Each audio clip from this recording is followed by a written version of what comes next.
TPS সুবিধা বাতিল হওয়ায় স্বেচ্ছায় নিজ দেশে ফিরতে আগ্রহী অভিবাসীদের জন্য নতুন প্রণোদনার ঘোষণা দিয়েছে ট্রাম্প প্রশাসন। কর্মসূচির আওতায় তাদের বিমানের টিকিটের পাশাপাশি $2100 আর্থিক সহায়তা দেওয়া হবে। রবিবার homeland security secretary Markwayne Mullin সিএনএনকে বলেন, 15 থেকে 20 বছর ধরে আমেরিকায় বসবাসকারী এসব ব্যক্তি চাইলে অন্য স্থায়ী ভিসার পথও বিবেচনা করতে পারতেন। এদিকে ওহাইওর রিপাবলিকান গভর্নর মাইক ডুয়াইন সতর্ক করে বলেন, হেইশান কর্মীদের বহিষ্কার করা হলে আমেরিকার স্বাস্থ্যসেবা ব্যবস্থা গুরুতর সংকটে পড়তে পারে। রবিবার সিএনএনকে দেওয়া সাক্ষাৎকারে homeland security secretary Markwayne Mullin temporary protected status বা টিপিএস বাতিলের বিষয়ে সরকারের অবস্থানের যৌক্তিকতা তুলে ধরেন। তিনি বলেন, টিপিএস কখনো স্থায়ী করার উদ্দেশ্যে তৈরি করা হয়নি। দীর্ঘদিন ধরে সাময়িক এই আইনি সুরক্ষার অধীনে থাকা অনেক ব্যক্তি চাইলেই নিজেদের জন্য বিকল্প কোনো পথ বেছে নিতে পারতেন। সেক্রেটারি জানান, টিপিএস বাতিল হওয়ায় ক্ষতিগ্রস্ত অভিবাসীরা এখন চাইলে সাধারণ নিয়মে স্থায়ীভাবে বসবাসের অনুমতি বা সাময়িক ভিসার জন্য আবেদন করতে পারবেন। তবে তারা যদি স্বেচ্ছায় নিজ দেশে ফিরে যাওয়ার সিদ্ধান্ত নেন, তাহলে তাদেরকে বিশেষ সহায়তা দেওয়া হবে বলে আশ্বাস দেন তিনি। মালিন জোর দিয়ে বলেন, অপরাধমূলক রেকর্ড থাকলে বা সরকারি ভাতার উপর নির্ভরশীল হলে আবেদন গ্রহণযোগ্য হবে না। তিনি আরও যোগ করেন, হেইতি এবং সিরিয়ার পুনর্গঠনের জন্য তাদের নাগরিকদের নিজ নিজ দেশে ফিরে যাওয়া প্রয়োজন। তবে ওহাইওর Republican governor Mike DeWine Haiti এবং সিরিয়ার অভিবাসীদের টিপিএস বাতিল নিয়ে সুপ্রিম কোর্টের রায়কে ভুল বলে অভিহিত করেছেন। ওহাইও এবং দেশের অর্থনীতিতে হেইতির অভিবাসীদের অবদানের কথা তুলে ধরেন তিনি। ডুয়াইন জানান, দেশের স্বাস্থ্যসেবায় হেইশিয়ানদের গুরুত্বপূর্ণ অবদান রয়েছে, তাই তাদের বিতাড়ন করলে এই খাত মারাত্মক ঝুঁকির মুখে পড়বে। জনগুরুত্বপূর্ণ হিসেবে বিষয়টি পুনর্বিবেচনার জন্য ট্রাম্প প্রশাসনের প্রতি আহ্বান জানান তিনি। অন্যদিকে এমএস নাওকে দেওয়া সাক্ষাৎকারে ইমিগ্রেশন অ্যাটর্নি অ্যালেনোর জানান, ট্রাম্প প্রশাসন চাইলে মানবিক দিক বা পরিস্থিতি বিবেচনায় টিপিএস এর মেয়াদ বাড়াতে পারে। আইনি সুরক্ষার অধীনে থাকা অভিবাসীদের হঠাৎ নিজ দেশে ফেরত পাঠানো হলে বড় ধরনের মানবিক বিপর্যয় তৈরি হতে পারে বলেও সতর্ক করেন তিনি। প্রেসিডেন্ট ডোনাল্ড ট্রাম্পের ধৈর্য চিরকাল থাকবে না বলে ইরানকে সতর্ক করেছেন জাতিসংঘে আমেরিকার রাষ্ট্রদূত মাইক ওয়ালস। রবিবার ফক্স নিউজকে দেওয়া সাক্ষাৎকারে তিনি অভিযোগ করেন, আন্তর্জাতিক আইন লঙ্ঘন করে হরমুজ প্রণালীতে টোল আদায়ের চেষ্টা করছে ইরান। তার মতে বিশ্বকে ইরানের জিম্মি করার চেষ্টা ব্যর্থ হচ্ছে। অন্যদিকে ডেমোক্রেটিক কংগ্রেসম্যান ইয়াসমিন আনসারি অভিযোগ করেছে, প্রেসিডেন্ট ট্রাম্পের খামখেয়ালি আচরণ এবং ইরানকে ধ্বংস করার হুমকি শান্তি আলোচনাকে ঝুঁকির মুখে ফেলছে। পাকিস্তানের একটি সরকারি সূত্রের বরাত দিয়ে এমএস নাওয়ের দুবাই ভিত্তিক কন্ট্রিবিউটর ইনজামাম রশিদ জানান, গত কয়েকদিনের সংঘাতের কারণে সুইজারল্যান্ডে আমেরিকা ও ইরানের মধ্যে নির্ধারিত শান্তি আলোচনা আপাতত স্থগিত রয়েছে। তবে হোয়াইট হাউস এই দাবি সরাসরি প্রত্যাখ্যান করেছে এবং জানিয়েছে কোনো আলোচনা বাতিল বা স্থগিত হয়নি। জাতিসংঘে আমেরিকার রাষ্ট্রদূত মাইক ওয়ালসও একই দাবি করেন। Discussions are ongoing, particularly at a technical level of how to get inspectors in, the down blending and the other pieces that are focused on ensuring Iran never has a nuclear weapon. তবে তিনি স্পষ্ট জানান, president Donald ট্রাম্পের ধৈর্য চিরকাল থাকবে না। The president's patience isn't going to last forever. Walz বলেন, ইরানের বোঝা উচিত তাদের দর কষাকষি শক্তি দিন দিন কমে আসছে। তিনি উল্লেখ করেন, উপসাগরীয় দেশগুলো এখন হরমুজ প্রণালীর বিকল্প তৈরি করছে, যার মধ্যে ইউনাইটেড আরব আমিরাত এবং সৌদি আরব তাদের জ্বালানি তেলের পাইপলাইন সম্প্রসারণ করছে। ফলে ইরানের বিশ্বকে জিম্মি করার চেষ্টা ব্যর্থ হচ্ছে। So this leverage that Iran thinks it has now is diminishing faster and faster, literally every week as we speak. And meanwhile, that this is in violation of international law. Even the Chinese government has said you cannot be taking tolls or fees.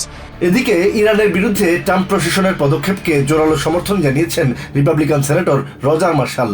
চলমান এই সংঘাতকে একটি অবশিষ্টাংশ নির্মূলের অভিযান হিসেবে উল্লেখ করেন তিনি। Martial দাবি করেন, প্রেসিডেন্ট ট্রাম্প ইতিহাসে প্রথমবারের মতো ইরানকে এমন একটি চুক্তিতে সই করাতে বাধ্য করেছেন যে তারা ভবিষ্যতে কোনো পারমাণবিক অস্ত্র তৈরি করবে না।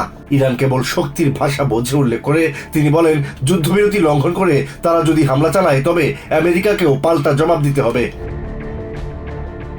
অন্যদিকে ট্রাম্প প্রশাসনের আক্রমণাত্মক নীতির তীব্র সমালোচনা করেছেন ডেমোক্রেটিক কংগ্রেসম্যান ইয়াসমিন আনসারি। তিনি অভিযোগ করেন প্রেসিডেন্ট ট্রাম্পের খামখেয়ালি আচরণ এবং প্রতিনিয়ত ধ্বংসের হুমকি দেওয়ার মানসিকতা এই শান্তি আলোচনাকে ঝুঁকির মুখে ফেলছে। আনসারি আরো বলেন, যুদ্ধ শুরুর আগে হরমুজ প্রণালীতে কোনো সমস্যা ছিল না, অথচ এখন এই সংকটের কারণে সাধারণ মানুষ চরম দুর্ভোগ পোহাচ্ছে। আলোচনার টেবিলে ট্রাম্পের আত্মীয় বা রিয়েল এস্টেট ব্যবসায়ীদের না রেখে সংকট সমাধানে প্রকৃত বিশেষজ্ঞদের দায়িত্ব দেওয়ার জন্য তিনি প্রশাসনের প্রতি আহ্বান জানান। নিউ ইয়র্ক সিটির মেয়র জোরান মামদানি বলেছেন, ডেমোক্রেটিক পার্টিকে কেবল বর্তমান প্রশাসনের বিরোধিতা করলেই চলবে না, বরং কর্মজীবী মানুষের জন্য লড়াই করার স্পষ্ট কর্মপরিকল্পনা নিয়ে সামনে আসতে হবে। তার মতে বাসা ভাড়া, নিত্য প্রয়োজনীয় পণ্যের দাম এবং শিশুদের পরিচর্যার ব্যয় নিয়ে যে সংকটে সাধারণ মানুষ পড়েছেন, সেই বাস্তবতার উত্তরই হচ্ছেন ভোটাররা।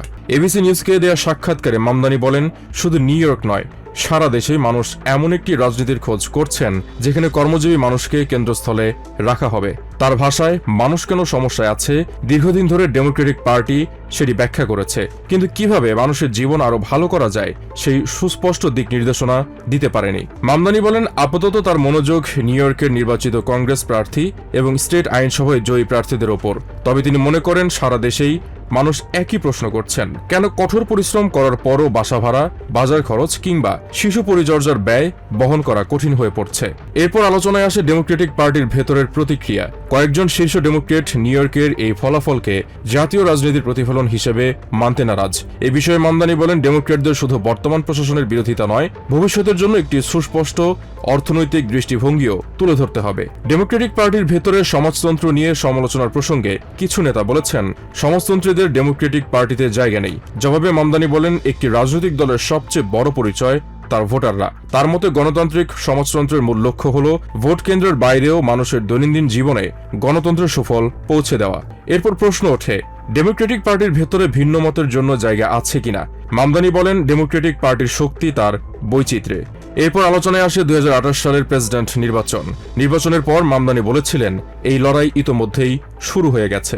তিনি বলেন, নিউ ইয়র্কের ভোটাররা ডেমোক্রেটিক পার্টিকে একটি স্পষ্ট বার্তা দিয়েছেন, শুধু ট্রাম্প বিরোধী অবস্থান যথেষ্ট নয়, মানুষ জানতে চান তাদের জীবনের বাস্তব সমস্যাগুলো সমাধানে দলটি কি করবে। তিনি বলেন, বিশ্বের সবচেয়ে ধনী দেশের সবচেয়ে ধনী শহর হয়েও নিউ ইয়র্কে প্রতি 4 জনের একজন দারিদ্র্যের মধ্যে বাস করছেন। এই বৈপরীত্যই নতুন রাজনৈতিক দৃষ্টিভঙ্গির প্রয়োজনীয়তা তুলে ধরে।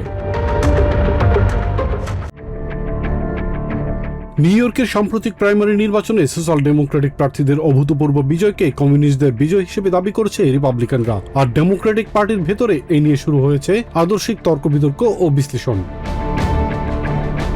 ডেমোক্রেটিক সেনেটর ক্রিস মার্ফি বলেন, ডেমোক্রেটিক পার্টি একটি বড় ছাতার মতো দল হওয়া উচিত, যেখানে সব ধরনের আদর্শের প্রতিযোগিতা থাকবে। নিজে ডেমোক্রেটিক সোশ্যালিস্ট না হলেও তিনি মনে করেন বর্তমান পুঁজিবাদ সাধারণ মানুষের জন্য কাজ করছে না। ক্রিস মার্ফি বলেন, অনেক ভোটার প্রেসিডেন্ট ডোনাল্ড ট্রাম্পকে ভোট দিয়েছিলেন কারণ তারা ভেবেছিলেন তিনি অর্থনীতিকে সাধারণ মানুষের উপযোগী করবেন, কিন্তু এখন তারা দেখছেন তিনি একজন ভুয়া পপুলিস্ট।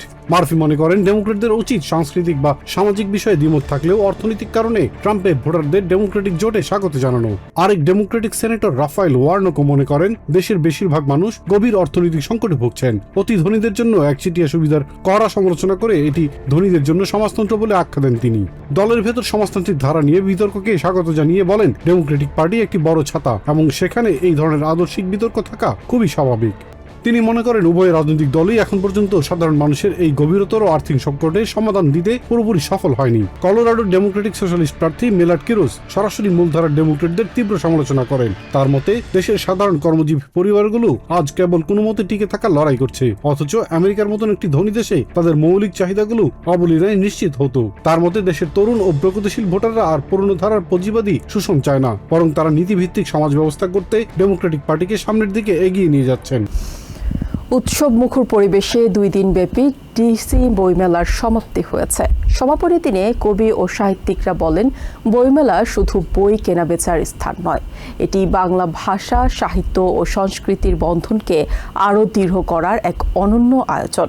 তাদের মতে, মেলা শেষ হলেও বইয়ের প্রতি ভালোবাসা, সাহিত্য চর্চার অনুপ্রেরণা এবং সাংস্কৃতিক আবহ পাঠক এবং নতুন প্রজন্মের মধ্যে দীর্ঘদিন ধরে বেঁচে থাকে।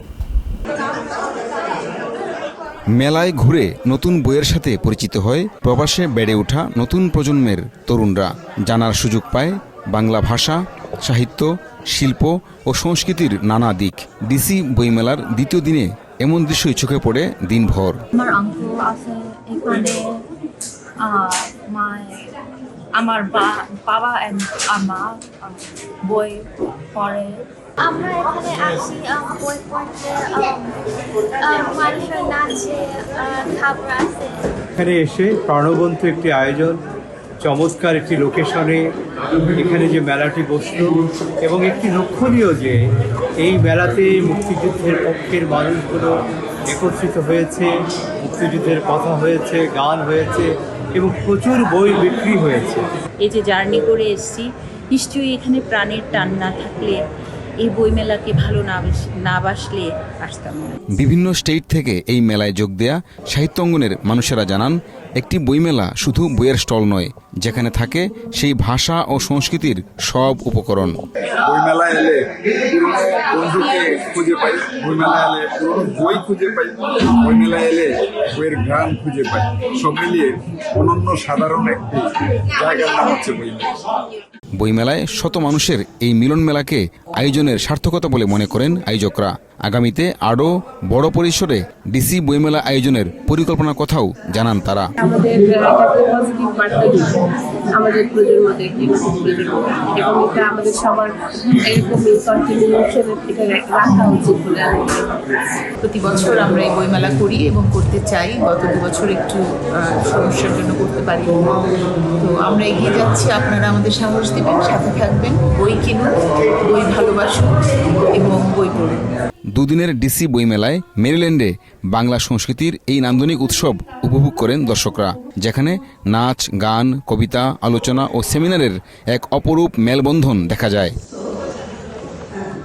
বাংলা সাহিত্যে অসামান্য অবদান রাখার জন্য বিশিষ্ট বাংলাদেশি লেখক নূরজাহান বোসকে আজীবন সম্মাননা দেয়া হয়। নামে ডিসি বইমেলা হলেও এই বইমেলাকে কেন্দ্র করে যেন বাংলা শিল্প, সাহিত্য, সংস্কৃতির এক অসাধারণ মিলন মেলা হয়ে গেল। যারা এসছেন তারা প্রত্যেকেই প্রাণ ভরে উৎসবে আনন্দে এই মেলাকে মাতিয়ে রেখেছেন। নিউ ইয়র্ক থেকে সম্প্রচারিত TVN 24 টেলিভিশন বিশ্বজুড়ে বাঙালির কণ্ঠস্বর।